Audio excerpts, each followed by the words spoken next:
The rumble of Harley-Davidson engines was more than noise. It was a declaration.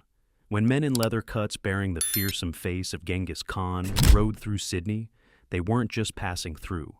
They were staking a claim. This was the arrival of the Mongols Motorcycle Club in Australia, and it marked the beginning of a criminal war that would force the nation's law enforcement agencies to abandon their old playbooks and unite in the largest coordinated crackdown in Australian history. The man who orchestrated this invasion was Peter "Chop" Emerton. In 2013, he established the first Australian Mongols chapters, importing a brand of organized crime that had terrorized American cities for decades. But Emerton's ambition was far greater than simply running a few local clubs. Within months, he engineered the largest criminal merger the country had ever seen. The Finks, one of Australia's most powerful biker clubs, were facing the prospect of a government ban. Emerton offered them a lifeline: switch sides and join the Mongols, becoming part of a global network. The deal was struck overnight. Almost 90% of the Finks defected. In a single stroke, the Mongols transformed from a small coastal operation into a criminal empire with 400 members spread across 5 states.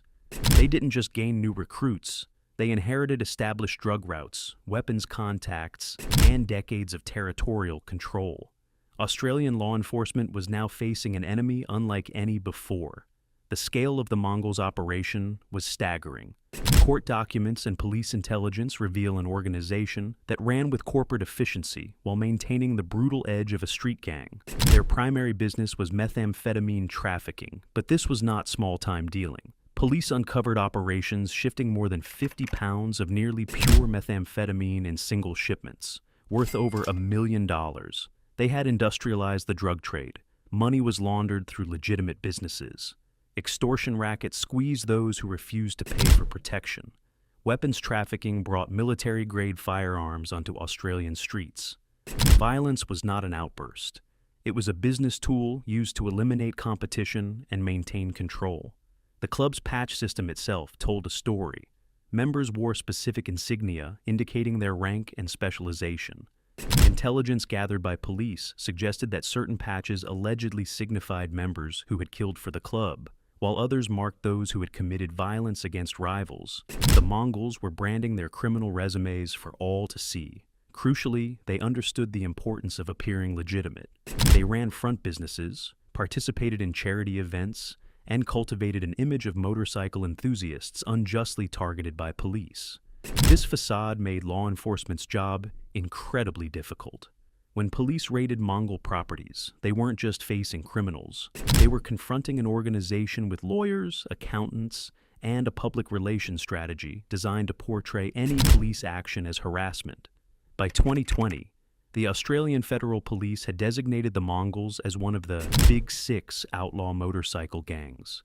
But unlike older, more traditional clubs, the Mongols brought a level of criminal sophistication that law enforcement had never encountered.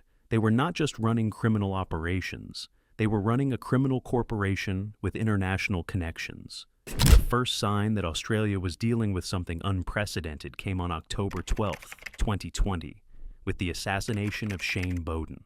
Bowden had been a Mongol before being expelled, and had subsequently rejoined the reformed Finks, working to rebuild that rival club. The Mongols viewed his success as a direct threat. His murder sparked a full-scale turf war across southeast Queensland. What followed was not the occasional bar fight police were used to. This was systematic, coordinated violence. In June 2021, a barbershop was firebombed. 2 days later, Mongols and Finks members engaged in a massive brawl at a busy shopping center in Southport, sending shoppers running for cover. Most chillingly, police discovered that both organizations had issued attack-on-site orders. Whenever a member of one club encountered a rival, violence was not just permitted, it was required. This was urban warfare with civilian areas as the battlefield. Court documents from subsequent prosecutions revealed a pattern of extreme brutality. In one case, Mongols members kidnapped and tortured a former associate for hours before killing him. His crime was allegedly stealing from another member and disrespecting the club's reputation. The message was clear: disloyalty was punished with death. When traditional policing failed to contain the threat, Australian law enforcement declared war back. The response began with specialized units like the Raptor Squad in New South Wales, teams with access to intelligence resources normally reserved for counterterrorism.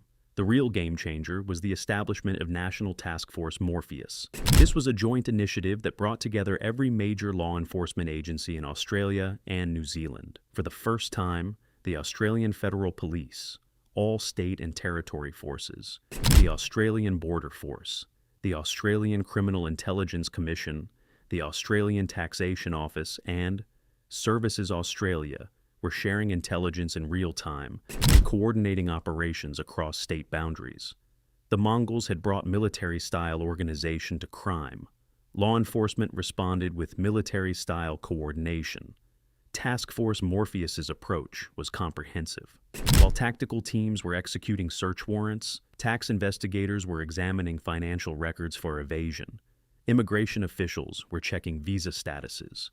Welfare fraud was being investigated. The Mongols discovered that being a successful criminal organization had made them vulnerable in ways they never considered. Their legitimate businesses became targets for regulatory scrutiny. Their wealth attracted the attention of proceeds of crime legislation. The first major test came on December 3, 2020. In a single day of coordinated raids across multiple states, police made 18 arrests, seized nearly 30 firearms, significant drug quantities, and substantial amounts of cash. The intelligence gathered was immediately shared across all agencies through coordination centers.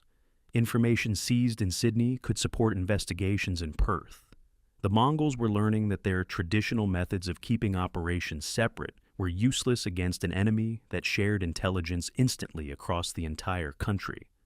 Operation Victor Jenga in Cairns demonstrated the precision of the new approach. Named after the wooden block game, where removing the wrong piece collapses the entire structure, police aimed to identify and remove the key individuals holding the Mongols' local chapter together. Over months of sustained pressure, raids across multiple properties resulted in numerous arrests on charges including assault, drug offenses, and grievous bodily harm. By late 2024, the operation had successfully disrupted the Mongols' expansion into far north Queensland. Behind every successful operation was an intelligence war that most Australians never saw. The ACIC's coordination centers didn't just gather information on past crimes, they built predictive models to anticipate where conflicts would occur, identify emerging leaders, and track the flow of money, drugs, and weapons across state lines. Encrypted communications were monitored through metadata analysis. Financial transactions left digital footprints that could be traced across multiple jurisdictions.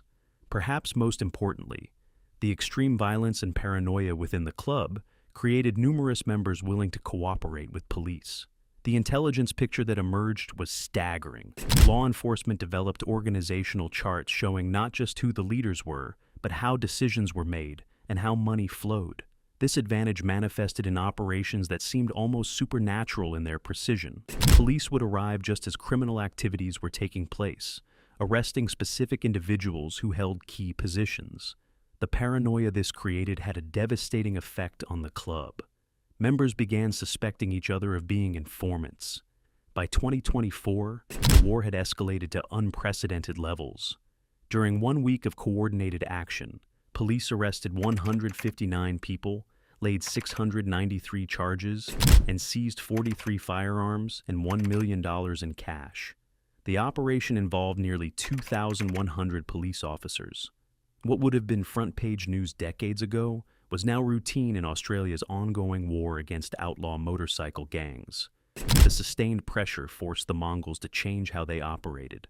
Large-scale, high-profile criminal activities were replaced by smaller, more cautious operations that generated less revenue but attracted less attention. The organization decentralized into semi-independent cells, making complete destruction nearly impossible, but also making coordination more difficult. Financial investigations proved particularly effective. By targeting the proceeds of crime and pursuing civil forfeiture actions, law enforcement made it financially disadvantageous to be involved with the club. Members found that the costs of legal defense and lost assets often exceeded any benefits of membership. The recruitment pipeline was severely disrupted. Constant surveillance and aggressive prosecution of even minor offenses made being a Mongol a full-time liability. In August 2024, another national week of action resulted in arrests across multiple states. The ACIC reported that outlaw motorcycle clubs remain ranked as the largest serious and organized crime threat impacting Australia.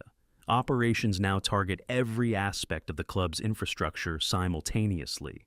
While tactical teams execute search warrants, other agencies investigate tax evasion, welfare fraud, and money laundering. The war between the Mongols and Australian law enforcement represents more than a conflict between criminals and police.